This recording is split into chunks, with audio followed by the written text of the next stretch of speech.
חוויה חזקה. טוב, אז אני אתחיל ואני אומר שאת ציינת קודם את הזמנים, אז אני אומר ש8 שנים זה מעט זמן כשמסתכלים ל80 שנה ביחד, בעזרת השם.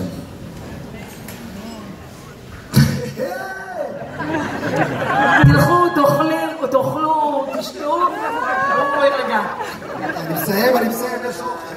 הם גם אכלו רק הבנת פנים, הם רגועים, תירגעי. הכל טוב, אמרתי לך, אני אעשה את זה. זה דקה קריאה.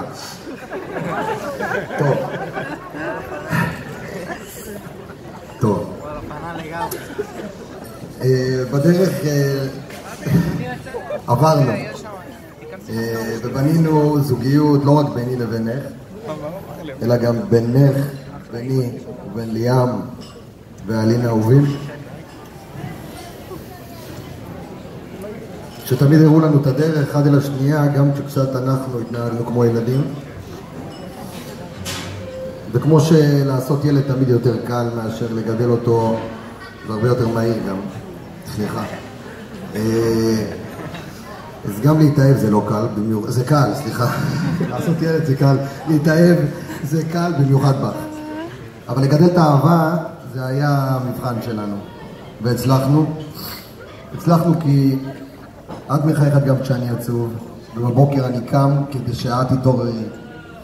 ובלילה בקיץ אני ישן עם פוך ומזגן במקום מאוורר ופיקה, ואני אוהב את זה, את הפיקה.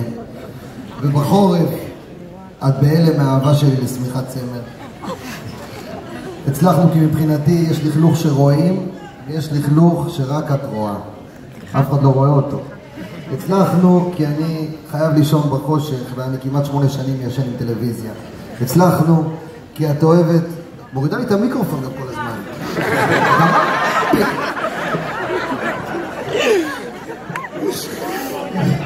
טוב,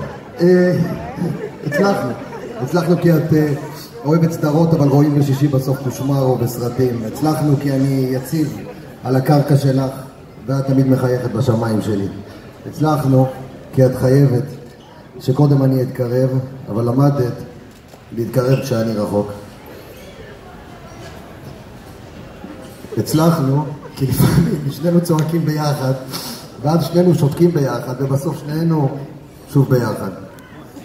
הצלחנו כי בסוף זה רק אנחנו ואלה שאנחנו אוהבים, זה מה שחשוב, ומי שיתקרב יאכל אותו זאב או זאבה. נחת קומית. הצלחנו כי אשכרה פעם תורי ופעם תורך לאהוב או לוותר, שזה העניין. אבל באמת חשוב לי ביום הזה שתדעי, אני אוהב אותך אהבת גבר לאישה ואוהב את האדם שאת, את האמא שאת. את הכוח שלי, את הרוח שלי, ומאושר שתהיה עם ילדיי בעזרת השם. אמן. מזל טוב יפתי.